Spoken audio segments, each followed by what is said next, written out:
Bonjour à tous et bienvenue à la section 3.1 du cours électricité et magnétisme. On va parler ici d'électromotance, de courant et de la résistance. Donc dans cette section-ci, on va essentiellement mettre les bases pour le chapitre 3 qui est le chapitre sur les circuits. Donc pour comprendre comment on fait des circuits et c'est quoi qui va influencer le courant, les différences de potentiel et tout ça, ben on doit apprendre les bases. C'est ça qu'on va faire ici dans cette section-là, c'est-à-dire utiliser la loi d'Ohm, puis comprendre un peu c'est quoi la résistance, c'est quoi le courant, puis c'est quoi l'électromotance. Donc, différence de potentiel, l'électromotance, c'est un peu la même chose quand on parle d'une pile, là. Alors, commençons par la pile. Donc, une pile, faut pas voir ça comme un réservoir d'électrons. Non, c'est plutôt comme une pompe. Hein, la pompe, qu'est-ce qu'elle fait? Ben, elle pousse sur les électrons, si vous voulez. Donc, elle pousse en leur donnant de l'énergie. Bon, ce ne sera pas de l'énergie cinétique, ça va être de l'énergie électrique qu'on va appeler, énergie potentielle électrique pour être plus précis. Et c'est ça que ça fait la pile en fait. Elle prend les électrons qui sont déjà dans le circuit, puis elle pousse dessus. Donc les électrons vont se mettre à sortir de la borne négative de la pile, puis elle va circuler à travers les fils vers la borne positive. Donc les électrons, ils viennent d'où? Ben, les électrons, ils sont déjà dans le circuit. Comprenez bien que dans un fil conducteur, ben, le fil conducteur, il est fait par exemple en cuivre ou en aluminium. Ben, le cuivre, ça contient naturellement des électrons qui sont en orbite autour du noyau d'atomes de cuivre. Et donc, tout le fil de cuivre contient déjà des électrons. Et donc, la pile, ce qu'elle fait, c'est qu'elle pousse sur les électrons qui sont déjà dans le circuit naturellement. Okay? Et la pile va arrêter de fonctionner quand les réactions chimiques à l'intérieur de celle-ci arrêtent. Ce qu'il faut comprendre, c'est que la pile fonctionne avec des réactions chimiques. Les réactions chimiques font un transfert d'énergie de l'état potentiel chimique à l'état potentiel électrique. Et donc, si nos réactions chimiques arrêtent parce qu'on n'a plus assez d'acide, par exemple, ben là, soudainement, la pile ne fonctionnera plus. L'efficacité d'une pile n'est pas donnée par la force en newton, mais par une différence de potentiel en volts. Et dans le cas d'une pile, oui, c'est une différence de potentiel, mais on va lui donner un nom un peu plus particulier. Ça va s'appeler l'électromotance. Fait que c'est pas une force à proprement dit, mais ça peut ressembler à une force. Donc, ça va fournir une différence de potentiel dans le circuit qui est donnée en volts. Puis essentiellement, je viens de dire que c'est pas une force, mais voyez-le un peu comme une force, c'est-à-dire que ça va, la différence de potentiel va être caractérisée par la quantité d'énergie, donc des joules, que la pile va donner par charge en coulomb. Fait que plus mon voltage est grand, ben c'est comme si ma pile poussait plus fort sur les électrons qui sont déjà dans le circuit. Donc c'est comme si ça va donner plus d'énergie en joules par coulomb de charge. On peut le voir comme ça. Donc petit schéma ici. Vous allez voir, nos circuits vont ressembler à ça ici avec des symboles pour, par exemple, la pile. Ben, la pile, on sait que ça a une borne positive, une borne négative. Dans le circuit, on va le symboliser comme ça ici. La grande barre plate, ça serait essentiellement la borne positive de la pile. Puis la petite barre un peu plus épaisse, là, ça serait la borne négative. Ça, cette espèce de zigzag-là, c'est représenté par une résistance. Okay? Fait que dans un circuit comme ça, j'ai seulement deux choses, ma pile, puis ma résistance. Puis évidemment, bon, j'ai des fils qui sont reliés entre les deux. Qu'est-ce qu'elle fait la pile? Elle crée un déséquilibre chimique de charges qui peuvent ensuite pousser sur les charges avoisinantes dans le circuit. Les électrons circulent en sens contraire du courant. Selon notre schéma, les électrons circulent en sens antihoraire. Donc, c'est un peu comme on l'avait expliqué à la diapo précédente. La borne négative, qui est ici, là, vous le voyez ici, là, on a dessiné plein de charges négatives. Donc, la pile, ce qu'elle fait, c'est qu'elle pousse sur les électrons vers le bas, comme ça.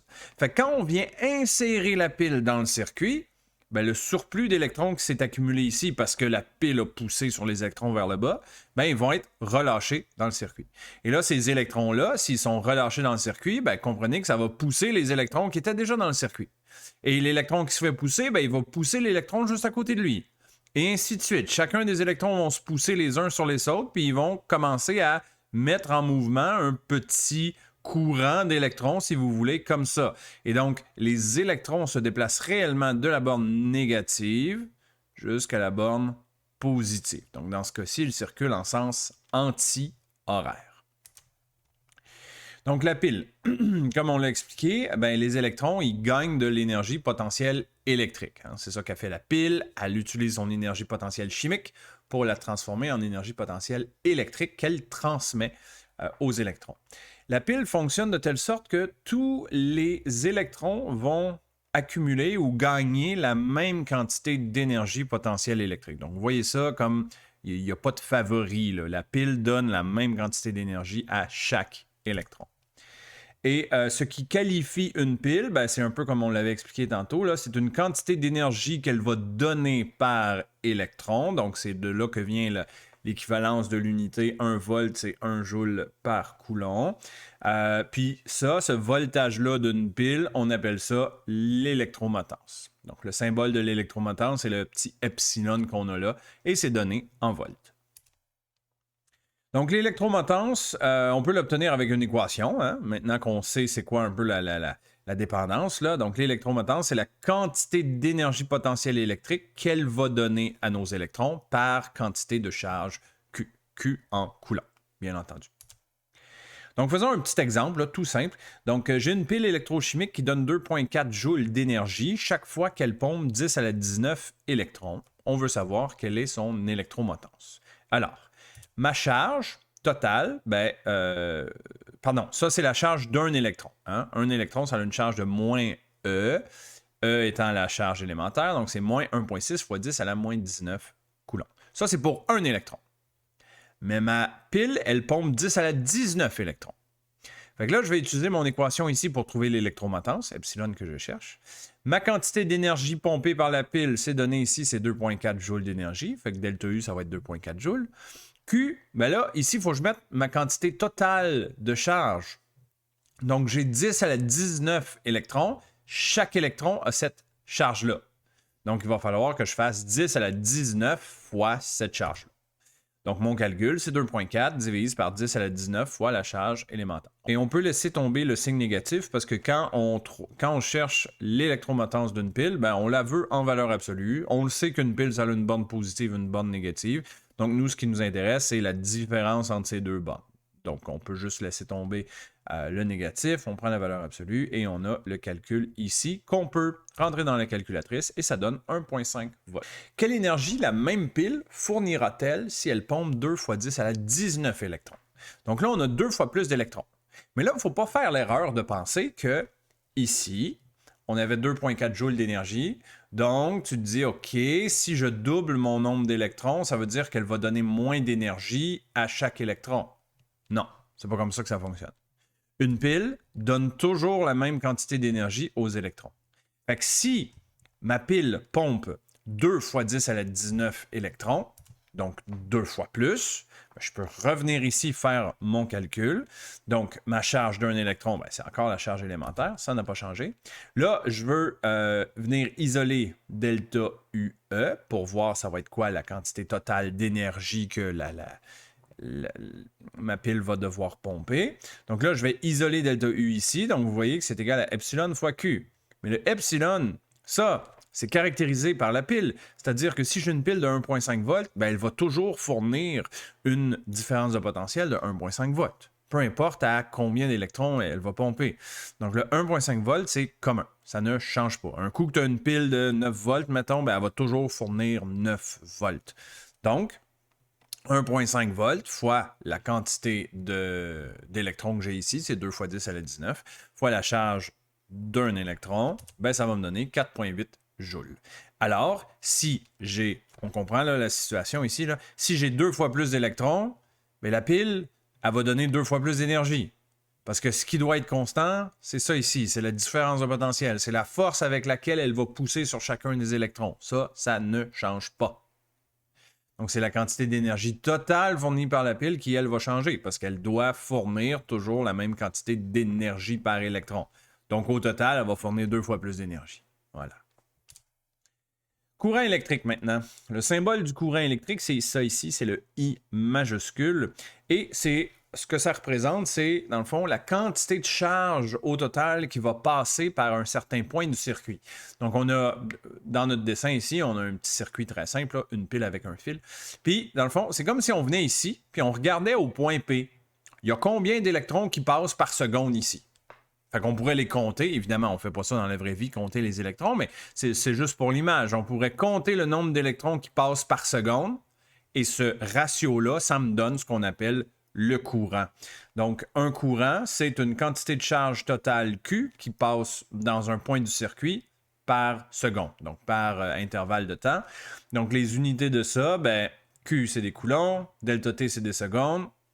Et donc, ça me donne un courant qui, lui, on lui a attribué l'unité ampère à l'honneur de André-Marie Ampère qui était un des premiers là, à vraiment avoir travaillé sur les circuits électriques comme ça, puis à essayer de mesurer des courants. Donc voilà, 1 ampère, c'est l'unité de courant. OK, il y a une petite convention, là, parce qu'il y a quelque chose ici qui est un peu contradictoire. Là. Le courant électrique n'est pas un vecteur, ça c'est la première chose, mais on lui donne quand même une direction. Okay, une direction juste pour nous aider à visualiser des fois là, le courant. Donc, le courant, c'est le sens de la flèche I qu'on voit ici. Fait que par convention, le courant I, on dit qu'il sort de la borne positive et qu'il tourne vers la borne négative de la pile. Donc, comme ça ici, le courant va en sens horaire. Ça, c'est par convention, parce que M. Ampère que vous voyez ici, lui, il pensait que le courant passait du plus au moins. Fait que depuis ce temps-là, ça fait longtemps, là, ça fait plus de 200 ans, depuis ce temps-là, on a conservé la convention que le courant passe de la borne positive vers la borne négative. Mais on sait, depuis moins longtemps, que c'est pas les protons qui se déplacent. Fait que c'est pas vraiment du courant qui sort de la borne positive et qui rentre vers la borne négative. Non. Ce qui bouge vraiment, c'est les électrons. Et les électrons, comme je vous l'ai expliqué, ben, ils sortent de la borne négative de la pile pour revenir vers la borne positive de la pile. Donc, les électrons circulent réellement en sens anti-horaire, mais on conserve toujours cette convention-là de dire que le courant passe de la borne positive à la borne négative. Fait que c'est deux sens opposés, mais c'est ça. Par habitude, on a conservé cette convention-là du sens de courant. C'est ce qu'on explique ici. La loi d'Ohm maintenant. Ça, cette loi-là, c'est probablement une des lois qu'on va utiliser le plus dans le chapitre 3. C'est tout simple. La loi d'Ohm nous permet de trouver la différence de potentiel aux bornes d'une résistance R qui serait parcourue par un courant I. Donc, vous allez voir si on va l'appliquer souvent. Là. Les résistances, ça ressemble à ça. Dans la vraie vie, là, ça ressemble à des petits cylindres comme ça que vous avez là, puis il y a un code de couleur dessus. Là. Le code de couleur, je vous l'apprends, il est très simple. Là, donc, il faut commencer à lire le code de couleur par la barre qui est la plus proche d'une des deux extrémités de la résistance. Fait qu'on commence à lire ici. La première bande de couleur va nous donner un chiffre 1. La deuxième bande de couleur nous donne un deuxième chiffre. La troisième nous donne un multiplicateur, puis la quatrième nous donne la tolérance. La tolérance, c'est un peu comme de l'incertitude. Vous voyez ça comme le producteur, le fabricant de la résistance, ben, il y a comme une incertitude là, dans sa fabrication de résistance, fait qu'il donne, si vous voulez, une incertitude. Fait qu'ici, on a un exemple, on va le faire. Donc, chiffre 1 et chiffre 2, vous voyez que c'est deux bandes rouges. Donc, rouge, c'est 2. Donc, mon premier chiffre, c'est 2. Mon deuxième chiffre, c'est 2 aussi. Donc là, j'ai 22. Après ça, le multiplicateur, ben, ça fait fois quelque chose. Donc, vous voyez, là, ça va de fois 0.01 à fois 10 millions. Là. Fait qu'il y a toutes sortes de valeurs possibles. Dans ce cas-ci, j'ai une bande qui est orange. Orange, c'est fois 1000. Donc là, la logique, c'est que tu prends tes deux premiers chiffres. Donc, on avait 22 ici. Puis là, il faut que tu fasses fois le multiplicateur. Dans ce cas-ci, c'est 1000. Fait que 22 fois 1000, ça donne 22 000. Fait que cette résistance-là a une résistance de 22 000 ohms. Plus ou moins la couleur argent qui est, dans ce cas-ci, plus ou moins 5%. Voilà, c'est comme ça qu'on qu'on interprète là, un code de couleur. Il y a des exceptions ici, bien entendu, là, pour faire exprès, sur mon image, on a plus que 4 bandes de couleurs. Il y a des exceptions là, qui sont un peu plus exotiques, là, fait que je vous apprendrai pas toute l'étendue du code de couleur, là, mais globalement, avec cette logique-là, vous devriez quand même bien vous en sortir là, avec ce que je viens de vous montrer. Là. Donc la résistance, qu'est-ce que c'est? Ben, c'est la capacité d'un matériel à s'opposer au courant. Donc c'est un matériel qui ne veut pas que le courant passe. Donc qu'est-ce qu'il fait pour empêcher que le courant passe? Ben, il peut résister en diminuant l'énergie des électrons. Fait que l'électron, on rappelle, qui a obtenu de l'énergie électrique par la pile a poussé sur l'électron, ça lui a donné une énergie, mais la résistance, elle ne veut pas que l'électron passe. Donc, elle va enlever de l'énergie qu'elle avait. Comprenez qu'elle ne va pas l'enlever au complet. Il va toujours rester un peu d'énergie après le passage de la résistance, mais ça n'enlève. Donc, après le passage de la résistance, l'électron, ben, il a moins d'énergie potentielle qu'il avait que quand il est sorti de la pile. Et par la loi d'Ohm, ΔV égale à RI. Si on veut, on peut isoler R dans cette loi-là. Donc, c'est R égale à ΔV sur I. Les unités de la résistance, ce sont des ohms. Donc, c'est ce symbole-là, là, c'est un oméga majuscule. Donc, 1 ohm, c'est égal à 1 volt par ampère. Voilà. Et donc, la résistance, on peut les classer en 2 grandes familles. Il y a les résisteurs ohmiques, qui, eux, font en sorte que si tu augmentes la différence de potentiel à leur borne, ben, tu vas remarquer que le courant qui traverse la résistance va augmenter là, constamment. Donc, on a une pente constante. Donc, ça, ce que ça veut dire, c'est que c'est une résistance qui est constante. La résistance a toujours la même capacité à s'opposer au mouvement des électrons, peu importe c'est quoi le ΔV que tu mets à ces bornes. L'autre famille, c'est les résisteurs non ohmiques. Ceux-là, ben, ils sont pas constants. Ils sont pas constants parce que si tu augmentes la différence de potentiel aux bornes du résisteur, ça va créer un courant un peu plus élevé. Mais le courant plus élevé, ce que ça fait, c'est que ça va faire chauffer le circuit. Ça va faire chauffer le fil.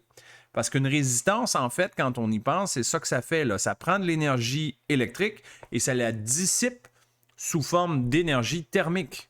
L'énergie thermique, c'est de la chaleur, ça là. Donc, si mon fil conducteur devient plus chaud, la résistance augmente. Si la résistance augmente, ben là, soudainement, mon courant, il augmente plus aussi bien que pour un résisteur ohmique. Fait qu'on a un exemple ici, le filament d'ampoule, une bonne vieille ampoule à incandescence là, qu'on appelle ici, là, ben c'est exactement un bon exemple d'un résisteur non ohmique. Le filament d'ampoule, on lui fait passer une différence de potentiel, le filament allume en chauffant, mais là, parce qu'il chauffe, sa résistance augmente. Donc, si sa résistance augmente, son courant va plafonner à un moment donné. Il ne va pas continuer à augmenter comme ça là, de façon linéaire.